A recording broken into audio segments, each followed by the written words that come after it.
Item 10B, adopt a resolution amending the master fee schedule related to building and planning fee schedule for residents impacted by Glenview fire.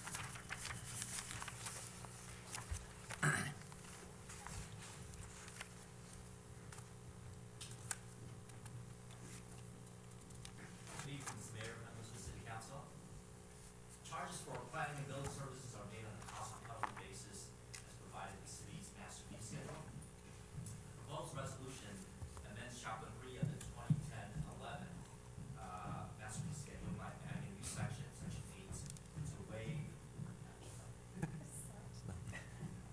to waive building and planning fees for residents who have lost their homes or those with major damages from the Glenview fire. If adopted, the waiver will include all building, electrical, mechanical, plumbing, and permits, as well as inspection and planning fees. Eligible residents for the fee waiver are limited to those with properties in the Glenview fire area for fire-related work only. In addition, the waiver requires that the planning process needs to be completed with permits issued no later than September 9th, 2012, 2 years basically from the incident date. The estimated fiscal impacts is approximately $500,000, as there's going to be a substantial work effort from city staff and costs incurred for plan review and inspection costs. So with that, this concludes the report, and I'm available to take any questions from the City Council. Any questions? Mr. Ibarra? Mr. Chair, so you're saying that if say an owner decides not, they don't want to rebuild, Yes. and they settle with their insurance company and they move and they want to sell the property, the vacant property, that new owner, would that new owner be able to take advantage of? Under the proposal, it's only the original owner. For the original owner. That's correct. And certainly, this is simply a proposal to the council. You retain the authority to make any modifications you wish. The thought process there was that the new owner would, in most cases, be enjoying the benefit of the cost of a bare lot as opposed to the home that the existing residents lost. And I guess the same question would apply to what we just, the direction we just gave, is that, you know, would a new property owner be able to take advantage of this streamlined process, the planning process? Again, it was not our intent. Okay. Our intent was to benefit and to support the persons who have received the damage as a result of the incident, but that is certainly subject to the City Council's authority. And I just want to get an idea. I mean, I'm fully in favor of not charging the owners, the homeowners, the property owners, you know, these fees or whatever. But what sort of impact will that have on staff? You know, do we envision? Have we discussed it as far as, you know, a surge in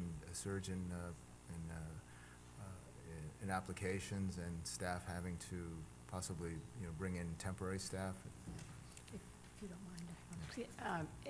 Yes, I'm sorry, this is a significant concern to me in trying to put together all of the plans that we will need to implement in order to meet the needs of our residents in this very difficult crisis situation. And the short answer is yes, we do anticipate, although we have not yet developed a firm recommendation for the City Council, we do anticipate that there will be a need for extra help both in the planning as well as in the building areas of our city organization.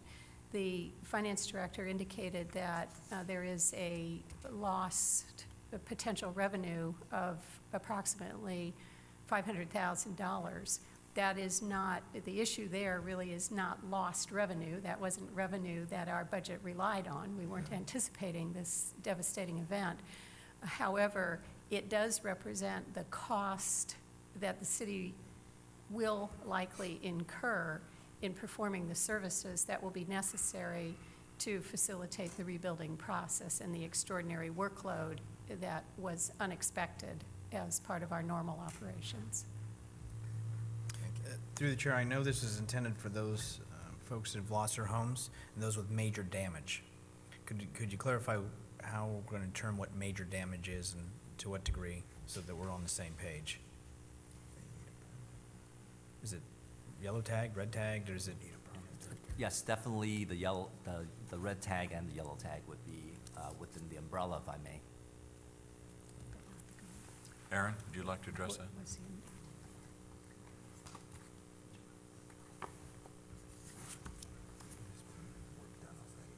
Right, yeah, it was my understanding that this would include anybody who sustained damage that is directly attributable to the impacts of the explosion and the fire.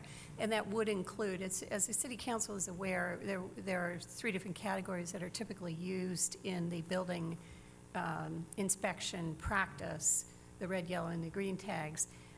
It is a fairly it is a evaluation that is based on building codes and building requirements.